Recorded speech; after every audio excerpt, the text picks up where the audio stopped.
Hello പ്രിയപ്പെട്ടവരെ, എല്ലാവർക്കും നമസ്കാരം.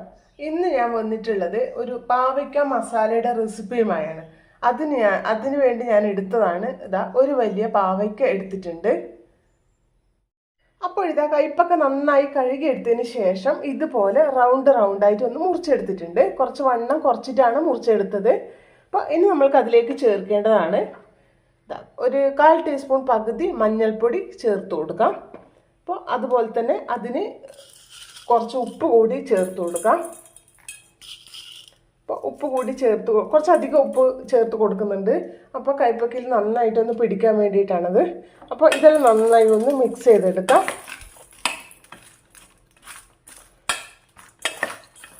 അപ്പോൾ നന്നായി ഒന്ന് മിക്സ് ചെയ്ത് എടുത്തിട്ടുണ്ട്. ഇനി ഇത് നമ്മൾക്കൊന്ന് ഒരു അരമണിക്കൂർ ഇതിൽ ആ ഉപ്പും മഞ്ഞൾപ്പൊടി ഒന്ന് പിടിക്കാൻ വേണ്ടിയിട്ട് ഒന്ന് റെസ്റ്റ് ചെയ്താൽ വെക്കാം. അപ്പോൾ പാവയ്ക്കയിലോട്ട് ഉപ്പും മഞ്ഞൾപ്പൊടിയും ചേർത്ത് വെച്ചിട്ട് ഏകദേശം അരമണിക്കൂർ കഴിഞ്ഞിട്ടുണ്ട്. അപ്പം ഇതിന് നമ്മൾക്കൊന്ന് കഴുകിയെടുക്കണം. അപ്പോൾ ഇതിൽ ഒരുപാട് ഉപ്പുണ്ടല്ലോ, കല്ലുപ്പായതുകൊണ്ട് തന്നെ അത് അലിഞ്ഞിട്ടുണ്ടാവില്ല.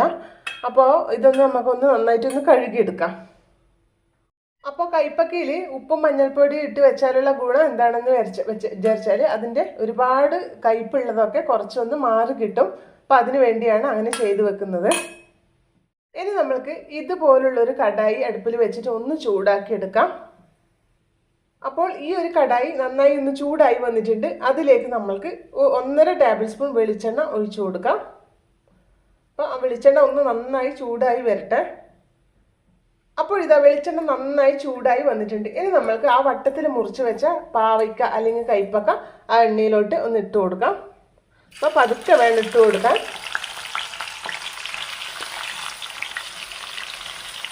അപ്പോൾ എണ്ണയിലേക്ക് ഇട്ട് കൊടുത്തിട്ടുണ്ട്.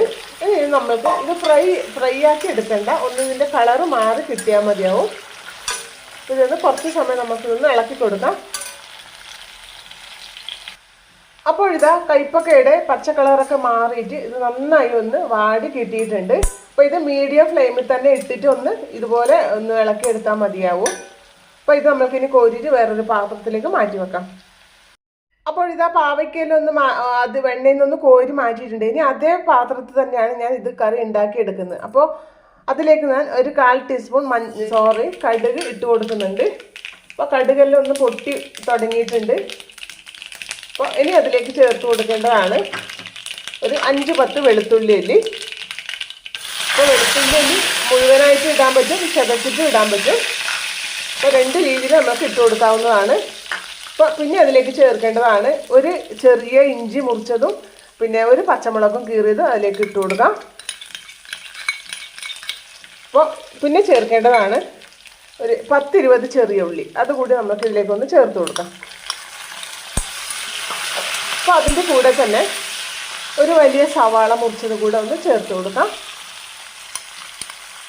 അപ്പോൾ ഇതെല്ലാം നമുക്ക് നന്നായി ഒന്ന് വഴറ്റിയെടുക്കാം. അപ്പോൾ പച്ചമുളകും ഇഞ്ചിയും വെളുത്തുള്ളിയും സവാളയും ചെറിയ ഉള്ളിയും എല്ലാം നന്നായിട്ടൊന്ന് വാടിക്കിട്ടിയിട്ടുണ്ട്. അപ്പോൾ കറിവേപ്പില കയ്യിലുള്ളവർ കറിവേപ്പില കൂടെ ഒന്ന് ചേർത്ത് കൊടുത്തോളൂ. അപ്പോൾ ഇനി അതിലേക്ക് ചേർക്കേണ്ടതാണ്, തീ ഒന്ന് കുറച്ച് വെക്കണേ. അപ്പോൾ ഇനി അത് ചേർക്കേണ്ടതാണ് 1 ടേബിൾ സ്പൂൺ ചുവന്ന മുളക് പൊടിയെ. അപ്പോൾ ഇത് എരിവില്ലാത്തത് മുളക് പൊടി ആയതുകൊണ്ടാണ് ഇത്രയും എടുത്തത്.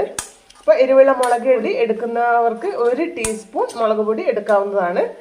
പിന്നെ ചേർക്കേണ്ടതാണ് ഒരു വലിയ ടേബിൾ സ്പൂൺ മല്ലിപ്പൊടി. ഇപ്പോൾ വലിയ ടേബിൾ സ്പൂൺ മല്ലിപ്പൊടി ചേർത്ത് കൊടുത്തിട്ടുണ്ട്. കണ്ടില്ലേ, ഈ ഒരു ടേബിൾ സ്പൂണിനാണ് ഞാൻ ചേർത്ത് കൊടുത്തത്. പിന്നെ ചേർക്കേണ്ടതാണ് ഒരു 1/4 ടീസ്പൂണിൻ്റെ പകുതി മഞ്ഞൾപ്പൊടി. അപ്പോൾ ഇതെല്ലാം നമ്മൾ ഇളക്കിയിട്ട് ഇതിൻ്റെ പച്ചമണം ഒന്ന് മാറ്റിയെടുക്കാവുന്നതാണ്. അപ്പോൾ പൊടികളൊക്കെ ഇട്ട് കൊടുത്തതിന് ശേഷം അതിൻ്റെ പച്ചമണമൊക്കെ ഒന്ന് മാറ്റിയെടുത്തിട്ടുണ്ട്. ഇനി അതിലേക്ക് ചേർക്കേണ്ടതാണ് ഒരു വലിയ തക്കാളി, നല്ല പുളിയുള്ള തക്കാളിയാണ് എടുത്തത്. അപ്പോൾ അതുകൂടി നമുക്ക് നീളത്തിൽ മുറിച്ചത് ഇതിലേക്ക് ഇട്ട് കൊടുക്കാം. അപ്പോൾ ഈ തക്കാളി നമുക്ക് നന്നായി ഒന്ന് വേവിച്ച് ഉടച്ചെടുക്കാം. അപ്പോൾ അതിനായി ഞാൻ അതിലേക്ക് കുറച്ച് ഉപ്പ് കൂടി ഒന്ന് ചേർക്കുന്നുണ്ട്.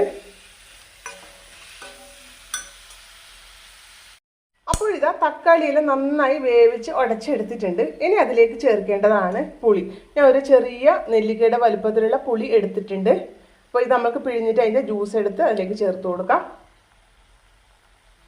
അപ്പോൾ ഇതാ പുളിയുടെ വെള്ളം കൂടെ ഒന്ന് ഒഴിച്ചു കൊടുക്കാം. അപ്പോൾ ഇതിന് പുളി കുറച്ചൊന്ന് മുന്നിട്ട് നിൽക്കുന്നതാണ് ഇതിൻ്റെ ഒരു ടേസ്റ്റ്. പുളി പിഴിഞ്ഞ വെള്ളം കൂടെ ഒഴിച്ച് കൊടുത്തതിന് ശേഷം നമ്മൾക്ക് ഇതിന് ഒരു കപ്പ് നിറയെ വെള്ളം കൂടെ ഒന്ന് ചേർത്ത് കൊടുക്കാം. അപ്പോൾ ഈ ഒരു സമയത്ത് നമുക്ക് ഉപ്പൊന്ന് ചെക്ക് ചെയ്യാം. ഉപ്പ് കുറവാണ്, കുറച്ച് നമുക്ക് ഇട്ട് കൊടുക്കാം. അപ്പോൾ ഉപ്പ് ഇട്ട് കൊടുത്തിട്ടുണ്ട്. ഇനി ഇത് നമുക്ക് നന്നായി ഒന്ന് തിളപ്പിച്ചെടുക്കാം. അപ്പോൾ പാവയ്ക്ക മസാലയ്ക്ക് ആവശ്യമായ ഗ്രേവിയെല്ലാം നന്നായി തിളച്ച് വന്നിട്ടുണ്ട്. ഇനി അതിലേക്ക് നമ്മൾക്ക് വാട്ടി വെച്ച പാവയ്ക്ക ഒന്ന് അതിലേക്ക് ഇട്ട് കൊടുക്കാം. അപ്പോൾ നന്നായി ഒന്ന് മിക്സ് ചെയ്തെടുക്കാം. അപ്പോൾ ഇത് നമുക്കിത് 5 മിനിറ്റ് സമയം ഒരു കുറഞ്ഞ തീയിൽ വെച്ചിട്ട് നന്നായി ഒന്ന് തിളപ്പിച്ച് അതൊന്ന് സെറ്റാക്കി എടുക്കാം, അതിൻ്റെ ഗ്രേവിയൊക്കെ. അപ്പോൾ പാവയ്ക്ക ഇട്ട് കൊടുത്തതിന് ശേഷം ചെറിയ തീയിലിട്ടിട്ട് 5 മിനിറ്റ് നന്നായി ഒന്ന് തിളപ്പിച്ചെടുത്തിട്ടുണ്ട്. അപ്പോൾ ആ പാവയ്ക്കയിലോട്ട് തന്നെ മസാലയിൽ നന്നായി പിടിച്ച് കിട്ടിയിട്ടുണ്ട്. അപ്പോൾ നമ്മൾക്കൊന്ന് ഫ്ലെയിം ഓഫാക്കി കൊടുക്കാം. അപ്പോൾ കറിവേപ്പില കയ്യിലുള്ളവർ ഒന്ന് ഇതിൻ്റെ മേലെ ഒന്ന് ഇട്ട് കൊടുക്കാൻ മറന്നേക്കരുതേ. അപ്പോൾ അങ്ങനെ നമ്മുടെ രുചികരമായ പാവയ്ക്ക മസാല റെഡി ആയിട്ടുണ്ട്. അപ്പോൾ പാവയ്ക്ക മേടിച്ച എല്ലാവരും ഇതുപോലെ ഒന്ന് ട്രൈ ചെയ്ത് നോക്കുക കേട്ടോ. അപ്പോൾ വീഡിയോക്ക് ലൈക്ക് ചെയ്ത് നിങ്ങളുടെ അഭിപ്രായങ്ങൾ എന്ത് തന്നെ ആയാലും അറിയിക്കാൻ മറക്കരുത്.